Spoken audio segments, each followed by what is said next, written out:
Hello friends, welcome to grow with Shivi. तो आप सभी का स्वागत है आपके अपने चैनल ग्रो विद शिवी पर। तो अगर आप जो है सीटेट यानी नेक्स्ट सीटेट 2023 से 24 की प्रिपरेशन कर रहे हैं तो आप इस चैनल को फॉलो कर सकते हैं, क्योंकि मैंने जो है सीडीपी की क्लासेस स्टार्ट कर दी हैं इस चैनल पर और 5 क्लासेस जो है हो चुकी हैं। अगर आप लोग एकदम बेसिक से अपना स्टार्ट करना चाहते हैं, सीटेट के लिए प्रिपरेशन प्रॉपर नोट्स बनाना चाहते हैं, तो आप वहाँ से बना सकते हैं। एक एक चीज़, एक एक पॉइंट्स को मैंने कवर किया हुआ है। स्टिल आपको कोई भी टॉपिक समझ में नहीं आता है तो आप वो भी कमेंट कर सकते हो, उस टॉपिक को और एक नेक्स्ट वीडियो में अच्छे से क्लियर किया जाएगा। ठीक है, अभी हम देखते हैं यहाँ पर कुछ इंपॉर्टेंट पॉइंट्स।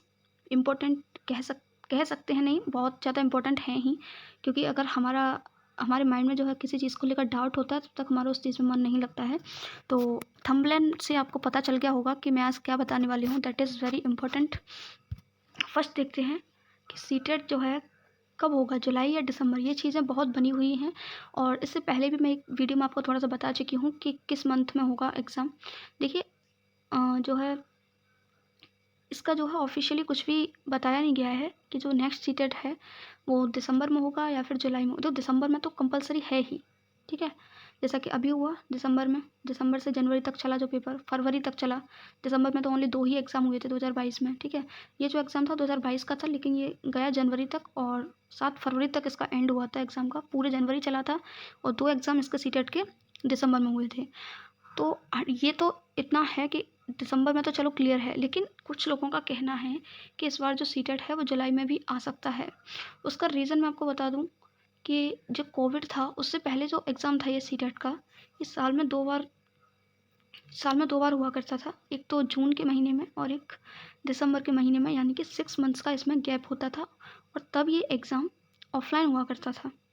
लेकिन आफ्टर कोविड के चक्कर में क्या हुआ, सिस्टम पूरा ख़राब हो गया। एक ख़राब होने की वजह से आपने देखा कि बहुत सारी चीज़ें जो है ऑनलाइन हुई।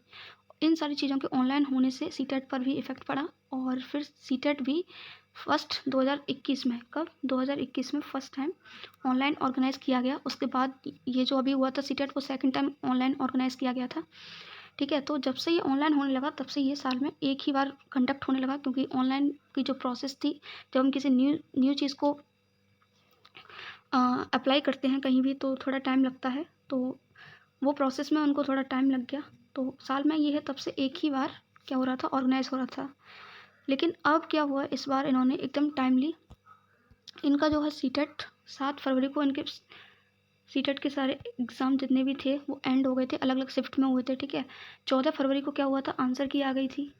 14 फरवरी को आंसर की इन्होंने रिलीज़ कर दी थी, ठीक है। उसके बाद 14 फरवरी से 3 मार्च को क्या हुआ था, सीटेट का फाइनली इन्होंने रिजल्ट डिक्लेयर कर दिया था, ठीक है। तो चीज़ें आप देख सकते हैं कितने सिस्टम में और कितने ही एक फ़्लो में, एक बढ़िया टाइमली जो है इन्होंने रिलीज़ की हैं। आंसर की हो चाहे फिर वो रिज़ल्ट हो, ठीक है। तो हो सकता है, चांसेस बन रहे हैं इस बार कि सीटेट जो है आपका जुलाई में हो जाए। बाकी अब मैं आपको क्लियर बता दूं कि ऑफिशियली ऐसी कोई न्यूज़ नहीं है। अगर कोई भी न्यूज़ आएगी कि एग्ज़ाम आपका जुलाई मंथ में है, थोड़ा सा भी कुछ भी पता चलेगा तो मैं आपको इस चैनल के थ्रू ज़रूर इन्फॉर्म करूँगी कि आपका जो एग्ज़ाम है वो जुलाई मंथ में हो रहा है, ठीक है। बाकी आप देखिए अपनी प्रिपरेशन स्टार्ट कर दीजिए, चाहे आपका एग्ज़ाम जुलाई में हो, ठीक है।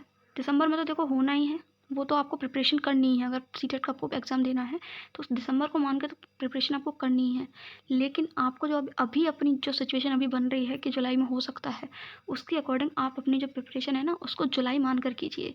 इससे क्या होगा, आपकी जो प्रिपरेशन है बहुत अच्छी हो जाएगी और अगर पेपर जुलाई में होता है तो आप बहुत ही अच्छा परफॉर्म करेंगे, और अगर दिसंबर में होता है तो कहते हैं ना कि आप इतना अच्छा कर लोगे ना कि आप 140 प्लस भी ला सकते हो, क्योंकि आपका उतना अच्छा रिवीजन हो जाएगा, सिलेबस आपका पहले ही पूरा कवर हो जाएगा। क्योंकि जब एग्ज़ाम डेट हमारे सामने होती है तो एक प्रेशर होता है और उस प्रेशर में हम जो पढ़ते हैं वो चीज़ें हमारे माइंड में भी रहती हैं और बहुत जल्दी भी हम चीज़ों को कवर कर लेते हैं। तो आई होप कि ये डाउट आपका क्लियर हुआ होगा। आप अपनी प्रिपरेशन जो है स्टार्ट कर दीजिए, ठीक है। रिवीजन कीजिए, प्रॉपर प्रैक्टिस कीजिए, ठीक। अब हम नेक्स्ट पॉइंट पर चलते हैं, जो आज का मेन पॉइंट है। सीटेट 2022 क्वालिफाई नहीं हुआ वो ज़रूर देखें, अगला सीटेट 100% क्वालिफाई हुआ।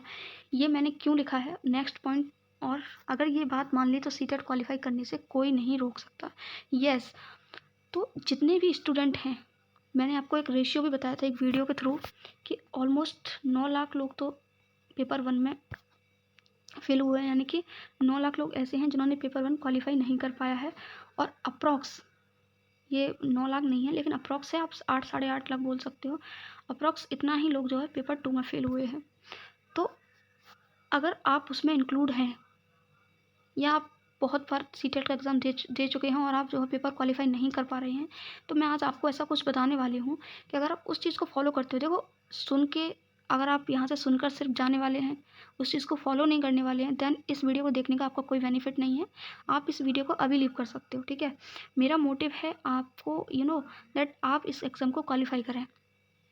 इसलिए मैंने ये वीडियो बनाई है कि जितने भी स्टूडेंट हैं जो कि अभी तक अपना सीटेट क्लियर नहीं कर पाए हैं, या फिर जो फर्स्ट अटेम्प्ट में क्लियर करना चाहते हैं, उनके लिए भी ये टिप अच्छी रहेगी।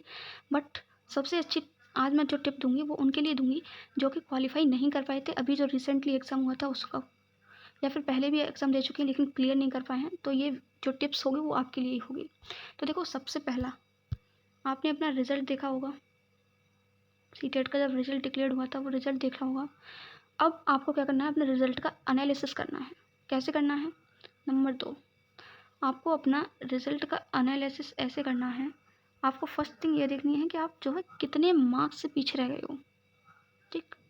यानी कि अगर आप 90 मान के चलिए जनरल का, ठीक, 90 में से आपको कितने मार्क्स मिले, यानी कि आप क्वालिफाई करने में कितने मार्क्स से रह गए हो। 5 मार्क्स हो सकता है, 6 मार्क्स हो सकता है, 10 हो सकता है, किसी का 20 हो सकता है, 12 हो सकता है, किसी का 2 भी हो सकता है, 1 भी हो सकता है ना, कितना भी हो सकता है, आपके ऊपर डिपेंड करता है। ये आपको पता होगा कि आपका जो एग्ज़ाम है वो क्वालिफाई होने से कितने मार्क्स से रह गया है। उसको एनालिसिस करने के बाद ये देखिए कि आपका जो है किस सब्जेक्ट में मार्क्स सबसे कम है। देखिए 5 सब्जेक्ट्स हैं, CDP, EVS, हिंदी, इंग्लिश और मैथ्स। जहाँ तक मुझे पता है तो CDP में तो ऑलमोस्ट सबका स्कोर जो है अच्छा ही रहता है। जो फेल होने का रीज़न होता है वो कहीं ना कहीं मैथ्स होता है, ठीक है। और इस बार की जो EVS थी वो भी थोड़ी सी ट्रिकी थी। तो EVS वैसे होना तो नहीं चाहिए, बट हो सकता है। इंग्लिश भी कुछ लोगों की वीक होती है तो वो भी रीज़न हो सकता है, ठीक है। तो अब ये आपको फाइंड करना है कि आप किस सेक्शन में जो है अच्छा नहीं कर पाए थे, किस सेक्शन में जो है आपके मार्क्स कम हैं, ठीक। CDP में आपके कम मार्क्स देखने हैं और आपको प्लस ये भी देखना है कि किस सब्जेक्ट में आपके मार्क्स सबसे ज़्यादा हैं। मान लीजिए आपके CDP में सबसे हाईएस्ट स्कोर आया है, ठीक है, यानी सबसे अच्छा स्कोर आपने CDP में किया है, और सबसे बेकार जो स्कोर है वो आपने मैथ्स में किया है।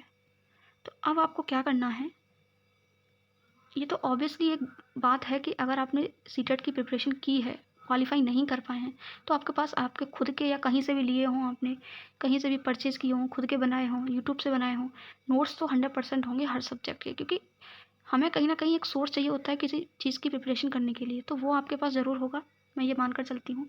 तो CDP के जो नोट्स हैं उनको आपको क्या करना है, बस रिवाइज़ करना है। क्या करना है? बस रिवाइज़ करना है। कभी कभी देख लिया, आपको लग रहा है आप चीज़ें भूल रहे हैं, तो आप रिवाइज़ कर सकते हैं। और मैथ्स पर आपको क्या करना है, फोकस करना है। आपको क्या करना है, मैथ्स का एक एक टॉपिक क्लियर करना है, चाहे वो परसेंटेज हो, चाहे वो एवरेज हो, चाहे वो नंबर सिस्टम हो, कोई भी टॉपिक हो, चाहे वो प्रोबेबिलिटी, कोई भी टॉपिक हो, आपको हर एक टॉपिक को अच्छे से क्लियर करना है सिलेबस के अकॉर्डिंग, ठीक है। तो अपने जो वीक पॉइंट है उसको ऊपर लेके आइए। देखिए यहाँ पर आपका स्कोर पहले से अच्छा है, और आप इसको और अच्छे से रिवीजन कर लेंगे तो आपका जो स्कोर है वो और भी अप हो सकता है। मान लीजिए आप 25 लेकर आए थे CDP में, आप 30 में से 30 लेकर आ सकते हैं, पॉसिबल है, ठीक है। ऐसा मत कहना कि 30 में से 30 नहीं आ सकते, this is possible. And maths में देखिए, अगर आप जो है आपके 15 भी मार्क्स आए थे, तो आप इतना तो कर लीजिए कि आप 25 मार्क्स लेकर आ सकें। तो अपना जो वीक पॉइंट है उसको स्ट्रॉन्ग करिए, और जो आप जिसमें आप थोड़े हल्के स्ट्रॉन्ग थे उसको और स्ट्रॉन्ग करिए, ठीक है। तो जो वीक पॉइंट है उस पर सबसे ज़्यादा ध्यान देना है आपको, और जो आपका मीडियम है उस सब्जेक्ट को आप मल्टीपल टाइम्स रिवाइज कर लीजिए। आपको लग रहा है आप चीज़ें भूल रहे हैं, किस पॉइंट्स को आपने क्लियर नहीं कर पाया था, उस पॉइंट को क्लियर कीजिए CDP में, ठीक है। तो ये सब चीज़ें आप कीजिए, अपना वीक पॉइंट ढूंढना है आपको, और आपका जो स्ट्रॉन्ग है वो देखना है, उसके अकॉर्डिंग ही आपको अपनी प्रिपरेशन करनी है। अब देखिए, मैथ्स की जो क्लासेस हैं मैं बहुत जल्द इस चैनल पर स्टार्ट करने वाली हूँ, जिसका नाम होगा जीरो टू हीरो।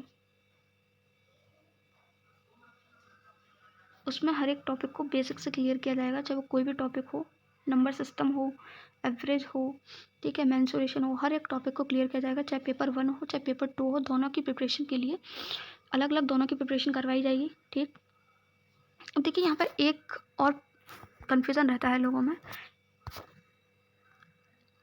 कि हमें जो है लैंग्वेज कौन सा सिलेक्ट करनी चाहिए पेपर 1 में और पेपर 2 में। कहीं ना कहीं लोग जो है लैंग्वेज में गड़बड़ी कर देते हैं सिलेक्ट करने में, जिसकी वजह से भी वो पेपर जो है अपना क्वालिफाई नहीं कर पाते हैं। देखिए, जो लैंग्वेज आपकी लग रहा है कि आप उसको समझ सकते हो, कर सकते हो, सबसे अच्छी है, यानी कि जो आपकी मदर टंग है उसको आप रखिए पेपर 1 में, और जो आपकी सेकंड लैंग्वेज यानी कि जो आपको लग रहा है कि इसके बाद हमारी लैंग्वेज ये वाली ठीक है, उसको आप रखिए सेकंड लैंग्वेज में। मान लीजिए आपकी मदर टंग हिंदी है तो इसमें आप रखिए हिंदी, और आप थोड़ा बहुत जानते हैं, पढ़ा है आपने स्टार्टिंग से, तो उस सेकंड लैंग्वेज आप रख सकते हैं इंग्लिश। ठीक है, तो ये आपको करना है। आई होप कि जितना भी आपको बताया है आप उसे फॉलो ज़रूर करेंगे अगर आपको सीटेट क्लियर करना है तो। ठीक है, अब एट लास्ट आपको क्या करना है, सारे टॉपिक्स क्लियर करने के बाद, सारी चीज़ें आपकी क्लियर हो जाएं तो आपको क्या करना है। देखिए, सबसे इम्पोर्टेंट सीटेट में या यूपीटेट हो, इन सब में एक चीज़ और important role, most important role play करती है, वो है आपका PYQs। तो आप इस चीज़ के लिए ना बैठें कि हम आप अपने सारे टॉपिक्स क्लियर कर लें उसके बाद PYQs करें। आप क्या कर सकते हैं, मान लीजिए आपने CTP में ग्रोथ एंड डेवलपमेंट पढ़ लिया और आपके पास PYQ अवेलेबल हैं, तो आप क्या कर सकते हैं, उससे रिलेटेड जितने भी PYQs हैं आप उनको कर सकते हैं। अदरवाइज़ मैं आपको सबसे अच्छा तरीका बताऊँ कि इसमें क्या है, अंडरस्टैंडिंग बेस होता है सीटेट, तो आप क्या कर सकते हैं, क्योंकि इसमें पेडागोजी बहुत ज़्यादा होती है, तो आप ऐसे क्वेश्चंस को इग्नोर कर सकते हैं जो टॉपिक से रिलेटेड हो, क्या हो, टॉपिक से रिलेटेड हो।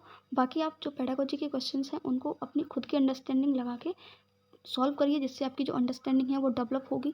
ठीक है, और बाकी के जो कंटेंट से रिलेटेड PYQs होते हैं उसका क्या करिए, आप पहले आप अपने टॉपिक्स क्लियर करिए, उसके बाद अपने जितने भी PYQs हैं अभी तक हुए हैं, मैं कहूँगी ज़्यादा मत करिए, बस ऑनलाइन वाले जितने हुए हैं, 2021 के इतने सारे सेट्स हैं ऑनलाइन के, इतनी शिफ्ट में एग्ज़ाम हुआ था, अभी रिसेंटली 2022 का हुआ है, अब उसके क्वेश्चन पेपर अपलोड नहीं हुए हैं, वो वाली कर लेना। ठीक है, पहले आप 2021 के स्टार्ट कर दो, तो उसके इतने सारे पेपर हैं, लगभग 24 शिफ्ट में एग्ज़ाम हुआ था, तो आप देख सकते हैं 24 पेपर 1 और 24 पेपर 2 के कितने सारे जो है PYQs मिल जाएंगे आपको, तो वहाँ से आप ये वाली चीज़ को तो आपको ज़रूर करना।